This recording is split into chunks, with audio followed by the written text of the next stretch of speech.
Assalamualaikum warahmatullahi wabarakatuh. My name is Muhammad Salihin bin Muhammad, matric number 1253211. My present introduction of our group project. First of all, do you know what is JINAAYAH means? JINAAYAH means all acts that are banned by Shara or that would result in a prohibition and Shara by prohibited and punishable by hudud, qisas and ta'ziz. Next, I will explain briefly about classification of crime in Islam. It is divided into three categories: hudud, qisas and ta'zir.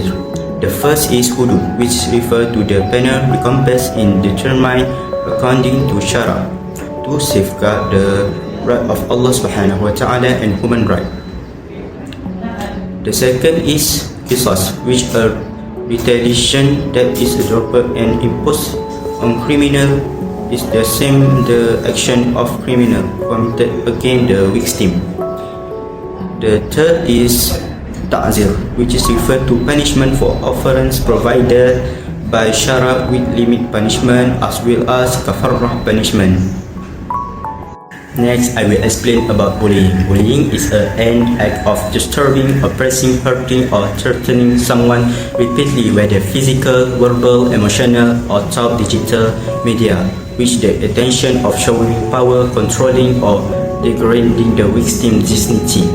Many types of bullying such as physical bullying, verbal bullying, psychological bullying, social bullying, cyber bullying, sexual bullying. Bullying from the Islamic perspective, in Islam, bullying is considered haram because it contradicts core Islamic values such as justice, compassion and respect for human dignity, and it generally falls under the category of ta'aziz crime. Islamic history is defined by both incredible personal resilience and significant historical turning points. In the early days of Islam, we see the story of Bilal ibn Rabah. Despite being a slave subjected to severe torture and humiliation by his master, Umayyah ibn Khalaf, Bilal remained steadfast in his faith. His story serves as a symbol of the spiritual strength that anchored the early Muslim community. Fast forward, year 1258, the civilization faced a catastrophic blow during the Mongol invasion and the fall of Baghdad led by Hulagu Khan. The Mongol army destroyed Baghdad, which was then the world's intellectual hub. The destruction of the House of the Wisdom, the Great Library, was a tragic loss for humanity. It is said that the Tigris River ran black with the ink of discarded books and red with the blood of the victims, marking the end of the golden era of knowledge. Beyond its historical background, Islamic civilization is built upon three core ethical principles. First is inherent human dignity. This principle teaches that every human being possesses a sacred value from birth. This dignity is God-given and remains constant, regardless of a person's wealth, physical strength, or social status. Second is absolute justice. This requires upholding what is right with total impartiality. It means placing the truth above personal feelings and friendships or any social standing. Finally, we have pardon and reconciliation. This is the noble process of choosing to overlook an injury and actively working to restore peace after a conflict has occurred. Together, these principles, dignity, justice, and pardon, form the moral foundation of the Islamic faith. Strictly forbidden in Islam based on two primary sources, the Quran and the Hadith. First, Surah Al-Ahzab verse 58 states that those who harm believers without justification have committed a clear and manifest sin. This highlights the heavy spiritual consequence of causing distress to others. Second, a famous hadith narrated by Imam Bukhari defines a true Muslim as someone from whose tongue and hands other Muslims safe.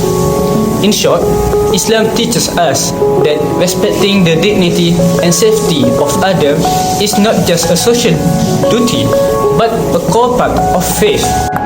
Now, let's see how the Prophet dealt with oppression. First, through spiritual deterrence. He taught that oppression leads to darkness on the day of judgment.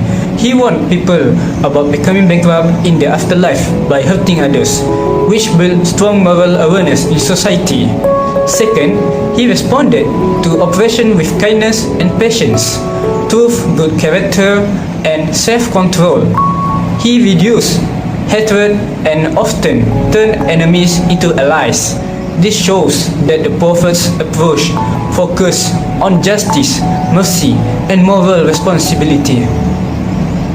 In this part, I will discuss a contemporary issue that occurs in real life, which is bullying, and explain its main issue, causes, and effects from a social and Islamic perspective.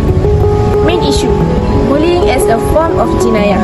Bullying is a serious social problem that affects many individuals, especially youth and students. In Islam, bullying can be considered a form of jinayah because it involves oppression, causing harm, and violating human dignity. Bullying is not limited to physical violence. It also includes verbal abuse, emotional harm, and cyberbullying, which often happens through social media platforms. This action clearly contradicts Islamic values that emphasize respect, kindness, and justice among people. Effects of bullying. Bullying has serious negative effects on both individuals and society. Effects on victims include emotional trauma, anxiety, and depression. Victims may also lose self-confidence and self-esteem, which can affect their academic performance and daily life. Effects on society include the creation of an unsafe and fearful environment. Bullying can damage social harmony and contribute to the emergence of an aggressive and unethical generation if the issue is not properly addressed. Cause of bullying. There are several major factors that contribute to bullying in society. Firstly, the lack of moral and religious education causes individuals to lose a sense of right and wrong. Without proper guidance, some people may harm others without feeling guilty. Second, the influence of social media and violent culture encourages aggressive behavior. Many youth imitate what they see online, including hate speech and harmful actions. Third, emotional stress and family problems can lead individuals to release their anger and frustration by bullying others. Lastly, weak social awareness and enforcement allow bullying to continue without serious consequence, making the problem worse. Now, I will explain the first two solutions to bullying from an Islamic civilization perspective. Firstly, justice in law enforcement or adl. School and institutions should have clear and fair anti-bullying policies. Rules must be applied equally to all students without discrimination. Victims should also receive proper protection and support system. This solution helps to create a safe and just learning environment, prevents fear and oppression, and build trust between students and school authorities. Secondly, public interest or maslahah. School should provide safe and confidential way for students to report bullying cases. There should be cooperation between parents, teachers, and school authorities. Counseling and rehabilitation programs should also be implemented. This approach protects student mental and emotional well-being, prevent long-term psychological damage, and promote social harmony and stability. Now I will continue with the next two solutions. The third solution is moral and character education or tarbiyah akhlaqiyah. Moral and Islamic values should be integrated into the school curriculum. Character education can be strengthened through co-curricular and mentoring activities. Teachers and parents should also act as good moral role models. This solution helps to produce ethically and responsible individuals, reduce aggressive and antisocial behavior, and build a morally strong generation. Lastly, social responsibility or amar ma'ruf wa nahi munkar. Students and community members should be encouraged to speak out against bullying. Bystanders should be trained to intervene safely and responsibly. Everyone must play a role in preventing injustice collectively. This creates a caring and supportive community, prevents the normalization of bullying behavior, and strengthens social solidarity and accountability. In conclusion, we must transform the way we view bullying. It is not merely a personal conflict or a phase of growing up. It is a social crime that stains the fabric of our community. When one individual is targeted, the safety of the entire collective is compromised. To solve this, we can refer to the wisdom of Islamic civilization, which offers a proactive framework for harmony. Rather than waiting for harm to occur, this tradition emphasizes prevention, education, and collective responsibility. It teaches us that we are all guardians of one another's dignity. By focusing on the character of the individual, we stop bullying before it even begins. The challenges of juvenile crime in modern society often stem from a vacuum of guidance.